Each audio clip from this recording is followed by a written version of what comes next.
Hello student, कैसे हैं आप सब। उम्मीद करता हूं आप सब अच्छे होंगे, मस्त होंगे, बेहतर होंगे, आपकी पढ़ाई बेहतर चल रही होगी। और आज का जो टॉपिक है बच्चों, प्रकाश विद्युत सेल, जिसे फोटो सेल के नाम से भी जानते हैं, इसको आप लोग अच्छे तरीके से तैयार करेंगे।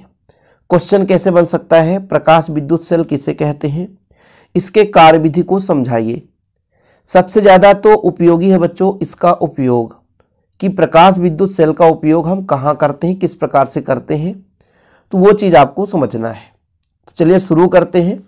सबसे पहले इसकी परिभाषा को समझें कि प्रकाश विद्युत सेल यानी प्रकाश को विद्युत ऊर्जा में बदले, यानी प्रकाश एक प्रकार की ऊर्जा है।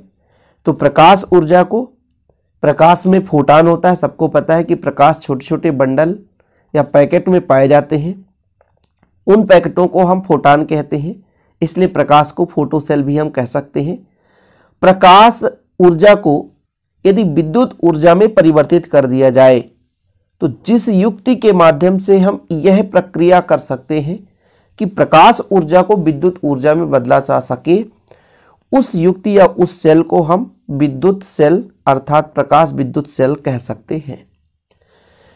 प्रकाश विद्युत सेल एक ऐसी युक्ति है जो प्रकाश ऊर्जा को विद्युत ऊर्जा में परिवर्तित कर देता है, जिसे हम फोटो सेल भी कहते हैं। क्योंकि भैया आपको पता है कि प्रकाश जो है छोटे छोटे ऊर्जा के बंडल या पैकेट के रूप में पाया जाता है। इन बंडलों या पैकेटों को ही फोटान या क्वांटा कहा जाता है, इसलिए प्रकाश विद्युत सेल को फोटो सेल के नाम से भी जाना जाता है। इसका पूरा वर्णन करना है बच्चों, तो इसको बनाने के लिए अपन करते क्या है कि एक बल्ब दिख रहा है आपको, ये बल्ब जो दिख रहा है ये आपका क्वार्टज का बना होता है या तो कांच का बना होता है, जिससे प्रकाश किरणें अंदर प्रवेश कर सके। साथ में इसके अंदर निर्वात रखते हैं। निर्वात मतलब किसी भी प्रकार का कोई माध्यम ना हो, वायु तो अंदर बिल्कुल ना हो। अब आप देखो यहां पर एक धातु का प्लेट, बेलनाकार प्लेट है सी, जो कि कैथोड का काम करता है, और एक छोटा सा सीधा वृत्ताकार, या कि आपको यहां पे सीधा मिलेगा या तो वृत्ताकार एक छोटा सा बल्ब लगा है। यहां पे देखो एक छोटा सा बल्ब है, ठीक है, सॉरी बल्ब नहीं कह सकते हैं, एक चालक तार कह सकते हैं। सबसे अच्छा बल्ब तो इसे हम बोल देंगे, तो इसे बल्ब नहीं दे सकते हैं, ये चालक तार ही होता है बच्चों। तो इसमें एक कांच का या क्वार्टज का एक बल्ब होता है जो अंदर पूर्णतः निर्वात होता है, मतलब यहां अंदर कोई माध्यम नहीं होती। इसके अंदर धातु की एक प्लेट सी होती है जो कि बेलनाकार होती है बच्चों। इसके समक्ष ही, इसके सीधे पर ही बल्ब में एक और सीधा या वृत्ताकार तार लगा रहता है ए, जो कि एनोड का कार्य करता है। यहां पे जो आपका बेलनाकार है ना धातु है या धातु की प्लेट है, वो कैथोड का कार्य कर रहा है बच्चों। और इसके समक्ष, इसके सामने ही बल्ब के अंदर ही सीधा वृत्ताकार तार लगा रहता है कैपिटल ए, जो कि एनोड का कार्य करता है। इन दोनों कैथोड और एनोड को बाह्य परिपथ से जोड़ने के लिए इससे दो चालक तार निकाल दिए जाते हैं, जिससे बाह्य परिपथ में हम इसे जोड़ सके।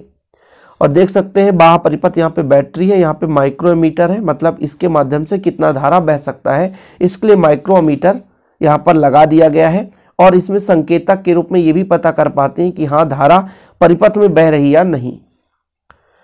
अमीटर क्या है, धारा मापने का उपकरण है, तो माइक्रोमीटर मतलब अल्प धारा भी माप सकता है। विक्षेप यहाँ पे होगा, पता चलेगा कि कितनी एम्पियर इसमें धारा बह रही, कितने माइक्रो एम्पियर। माइक्रो मतलब बहुत, माइक्रो इन 10⁻⁶ होता है ना, तो बहुत अल्प धारा भी माप सकता है। इसके लिए यहाँ पर एक माइक्रोमीटर लगा दिया जाता है। तो ये हो गया बनावट। बनावट में एक बार फिर से, कांच या क्वार्टज का बच्चों क्या है, एक बल्ब होता है जिसके अंदर पूर्णतः निर्वात होता है। इसमें बेलनाकार प्रकाश संवेदी धातु की प्लेट सी होती है जो कैथोड का कार्य करती है, और बच्चों एक सीधा या वृत्ताकार चालक तार ए होता है जो एनोड का कार्य करता है। इन दोनों को बाह्य परिपथ से जोड़ने के लिए दोनों के चालक तार बाहर निकले रहते हैं, जिसे हम बाह्य परिपथ में जोड़ सकते हैं। बाह्य परिपथ में बैटरी के साथ साथ आपका माइक्रोमीटर लगा होता है। ठीक, यहां तक क्लियर है। चलिए, लेकिन अब बच्चों लिख सकते हैं इसमें कांच या क्वार्ट्ज का बना एक बल्ब होता है जिसके अंदर पूर्णतः निर्वात होता है। इसके भीतर एक अर्ध बेलनाकार प्रकाश संवेदी धातु की प्लेट सी होती है। यह प्लेट कैथोड का कार्य करती है। बल्ब में सीधा या वृत्ताकार तार ए लगा होता है जो एनोड का कार्य करता है। कैथोड सी और एनोड ए को बाह्य परिपथ से जोड़ने के लिए दोनों संबंधित एक एक तार बाहर निकाल देते हैं ताकि हम बाह्य परिपथ में बैटरी और माइक्रो एमीटर के साथ जोड़ सकें बच्चों। तो इतना हो गया इसकी परिभाषा और बनावट। अब इसके कार्य विधि के बारे में बात करते हैं कि कार्य विधि कार्य कैसे करता है। देखिए, चूंकि आपको ये जो कैथोड सी दिख रहा है, एनोड ए दिख रहा है, एक दूसरे से दूर दूर है, बिल्कुल एक दूसरे से संपर्क में नहीं है। और जब तक संपर्क में नहीं होते तो इलेक्ट्रॉन का भाई संवहन नहीं हो सकता, ये सबको पता है। लेकिन इस विधि में हम इलेक्ट्रॉन का संवहन बिना संपर्क मतलब कराए ही इलेक्ट्रॉन का संवहन करा देंगे। इलेक्ट्रॉन का प्रवाह वो कैसे कि जैसे बच्चों यहाँ पे बैटरी जुड़ा है, बैटरी से मान लीजिए यहाँ पर ऋणात्मक विभव पर बनाया गया इसको, और यहाँ पे प्लस जुड़ा है मतलब ये धनात्मक विभव पर होता है। बस यहाँ से इलेक्ट्रॉन का स्थानांतरण होना जरूरी है, बस इलेक्ट्रॉन बहने लग जाए। अब होता है क्या है कि ये जो कैथोड है बच्चों, इस पर प्रकाश किरणें आपतित की जाती है। क्वार्ट्ज का या जो आपका कांच का बल्ब होता है, इसमें प्रकाश किरणें आसानी से प्रवेश कर जाती है। और जब इसमें प्रवेश कराया जाता है तो इलेक्ट्रॉन कहां पर पहुंचता है? कैथोड पर आपतित होता है। तो आप लोगों ने पढ़ा होगा प्रकाश विद्युत प्रभाव, यानी किसी धातु की सतह पर जब प्रकाश किरणें आपतित होती है तो धातु की सतह से इलेक्ट्रॉन उत्सर्जित होने लगता है बच्चों। यही प्रक्रिया यहां पर भी है कि ये प्रकाश किरण हम कैथोड सी पर आपतित कराते हैं तो प्रकाश विद्युत प्रभाव से इलेक्ट्रॉन निकलने लगते हैं। अब जब इलेक्ट्रॉन निकलता है ये ऋणात्मक विभव पर है और जो आपका एनोड ए है वो धनात्मक विभव पर है, इसलिए ये इलेक्ट्रॉन को आकर्षित करेगा। तो जैसे ही प्रकाश किरण सी कैथोड पर आपतित होती है तो यहाँ प्रकाश विद्युत प्रभाव से इलेक्ट्रॉन निकलने लगते हैं। अब चूंकि ए को धनात्मक विभव पर रखा जाता है इसलिए इलेक्ट्रॉन उसकी ओर आकर्षित होते हैं। और जैसे इलेक्ट्रॉन यहाँ निकलकर यहाँ पर चला तो परिपथ में धारा, जैसे इलेक्ट्रॉन प्रवाह हुआ तो इलेक्ट्रॉन प्रवाह की दर को ही धारा कहते हैं, तो परिपथ में धारा बहने लगती है। क्योंकि यह धारा बहुत ही कमजोर होता है इसलिए इसे माइक्रोमीटर की सहायता से पता कर पाते हैं, लेकिन इसको प्रवर्धित करके हम इस धारा को अन्य कार्य में प्रयोग कर सकते हैं। और याद रखिएगा भाई साहब कि कैथोड हमेशा ऋणात्मक विभव पर होता है और एनोड जो हमेशा धनात्मक विभव पर होता है। यही है इसका कार्य विधि और कुछ भी नहीं है कि जब प्रकाश किरणें कैथोड पर आपतित होती है तो प्रकाश विद्युत प्रभाव की परिघटना सबको पता है कि प्रकाश किरणें आपतित होती है, इलेक्ट्रॉन उत्सर्जित होने लगता है, इलेक्ट्रॉन निकलने लगता है बच्चों। यहां से इलेक्ट्रॉन निकला ए पर जाएगा, ए धनात्मक विभव पर होता है, इलेक्ट्रॉन उसकी ओर आकर्षित होते हैं, समझ रहे ना। इसलिए जैसे इलेक्ट्रॉन ए पर गया परिपथ में धारा बहने लगी।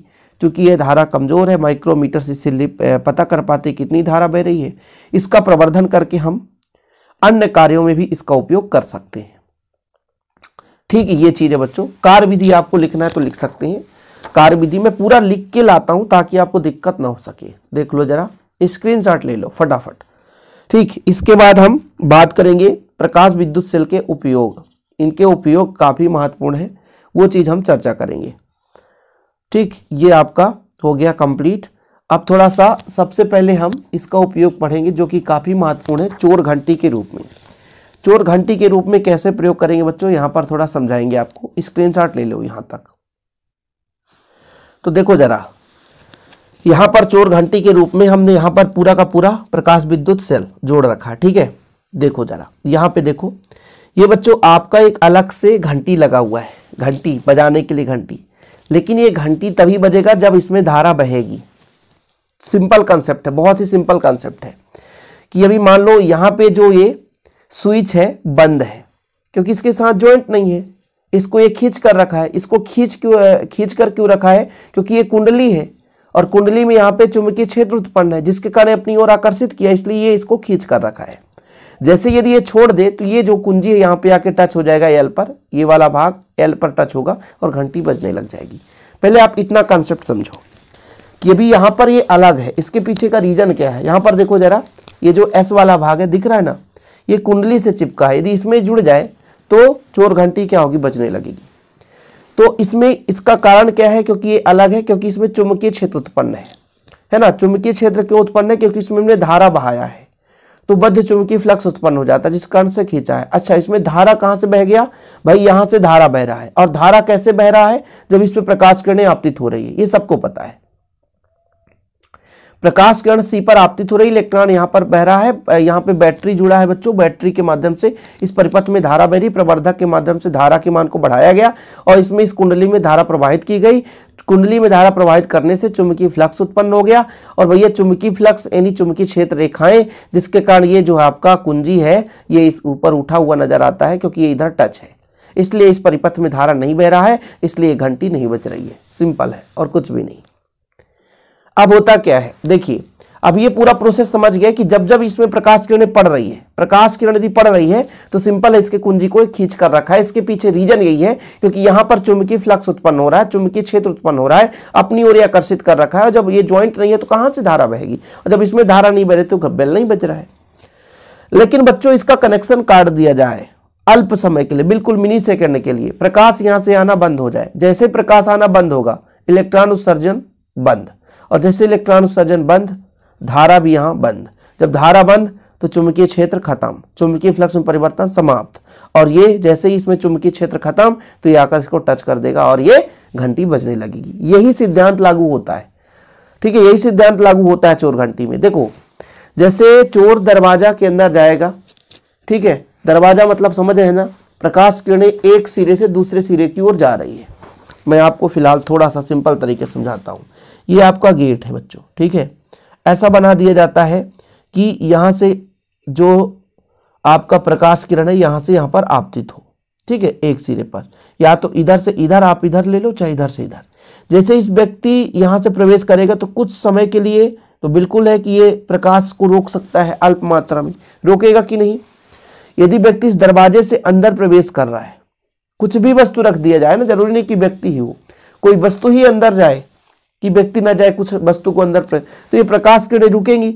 जैसे ही प्रकाश किरण रुकी तो सी से, यहां पे सी है, कैथोड है, तो जैसे ही कैथोड पर प्रकाश किरण आपतित होना बंद हुआ, जैसे ही सी पर कैथोड, यहां पे कैथोड पर प्रकाश किरण आपतित होना बंद हुआ, वैसे इलेक्ट्रॉन का उत्सर्जन बंद, परिपथ में धारा बंद। जब धारा बंद तो भैया यहाँ पे चुंबकीय फ्लक्स खत्म, चुंबकीय क्षेत्र खत्म, चुंबकीय क्षेत्र खत्म तो ये इसको छोड़ देता है क्योंकि चुंबकत्व के कारण इसको खींच कर रखा है। लेकिन जैसे ही खत्म तो ये समाप्त हो जाता है। ये चीज बच्चों, ठीक, देखो जरा, जब कैथोड सी के ऊपर किरणें आपतित होती है तो उसमें इलेक्ट्रॉन उत्सर्जित होने लगते हैं। चूंकि एनोड धनात्मक विभव पर होता है, इलेक्ट्रॉन उसकी ओर आकर्षित होते हैं, जिससे बाह्य परिपथ में विद्युत धारा प्रवाहित होने लगती है। इसे प्रवर्धक की सहायता से प्रवर्धित कर रिले कर देते हैं, जिससे रिले क्रोड के को चुंबकित होकर नर्म लोहे की पट्टी एस को अपनी ओर आकर्षित कर लेता है। देखो मैं सब वही बता दिया, ये आकर्षित कर रखा है, ठीक है। लेकिन इसके पीछे आगे देखो, जैसे ही चोर पराबैंगनी किरणों को काटता हुआ प्रवेश करता है, मतलब उस रास्ते से काट कर ही प्रवेश करेगा। भाई प्रकाश किरणें एक सिरे से दूसरे सिरे की ओर जा रही थी, जैसे अंदर प्रवेश करेगा तो काट देगा, तो धारा प्रवाहित होना बंद हो जाएगा, अतः क्रोड के का चुंबकत्व तो भी समाप्त हो जाता है, जिससे पट्टी एस स्प्रिंग के कारण एस से अलग होकर एल के संपर्क में आ जाता है। इस प्रकार विद्युत घंटी का परिपथ पूर्ण हो जाता है और बजने लगता है। क्या बात है यार, है ना, सिंपल है ना। बनेगा कि नहीं बनेगा, अरे बन जाएगा, आप लोग काफी होशियार हो, बनेगा। ठीक, और भी इसका बच्चों उपयोग किया जाता है टेलीविजन में। थोड़ा सा गले में खराश है इसलिए बीच बीच में खांसी भी आ जाती है बच्चों। टेलीविजन में भी इसका प्रयोग करते हैं। देखो टेलीविजन में प्रेषक में प्रकाश विद्युत सेल का उपयोग किया जाता है। इस सेल की सहायता से प्रकाश विद्युत के किसी भी वस्तु से चलने वाली प्रकाश को विद्युत धारा के रूप में परिवर्तन किया जाता है। तत्पश्चात उन्हें विद्युत चुंबकीय तरंग के रूप में परिवर्तित कर वाहक तरंगों द्वारा दूर दूर तक भेजा जाता है। टेलीविजन रिसीवर इन तरंगों को पुनः प्रकाश के रूप में परिवर्तित कर देता है, जिससे वस्तु दिखाई देने लगती है। तो ये टेलीविजन में भी प्रयोग किया जाता है। ज्यादा इसका डिटेल लिखने की जरूरत नहीं है। यदि आप शार्ट तरीके से भी लिख लेते हैं कि इनका उपयोग हम कहाँ करते हैं, टेलीविजन में करते हैं, सिनेमा में ध्वनि उत्पादन में करते हैं, सड़क की बत्तियों को स्वचालित रूप से स्विच के रूप में करते हैं, अग्निसूचक घंटी के रूप में करते हैं, ठीक है, प्रकाश विद्युत यहाँ पर जनित्र के रूप में किया जाता है। टेलीविजन कैमरे को दृश्य के क्रम वीक्षण में किया जाता है। तो 2-3 आपका उपयोग है ना बनना चाहिए, बहुत ज़्यादा रटने की जरूरत नहीं है। स्क्रीनशॉट लेना है तो ले सकते हैं, नोट्स बना सकते हैं। यदि हैंड रिटन नोट्स लेना है तो कांटेक्ट कर सकते हैं 96 85 29 91 49, 96 85 29 91 49। 9685299149। ये मेरा पर्सनल नंबर है, इस पर कॉन्टैक्ट करेंगे। 100 रुपीज चार्ज वन सब्जेक्ट के प्रॉपर रूप से हैंड रिटेन नोट्स आपको दिए जाएंगे। ओके बच्चों, जय हिंद, वंदे मातरम।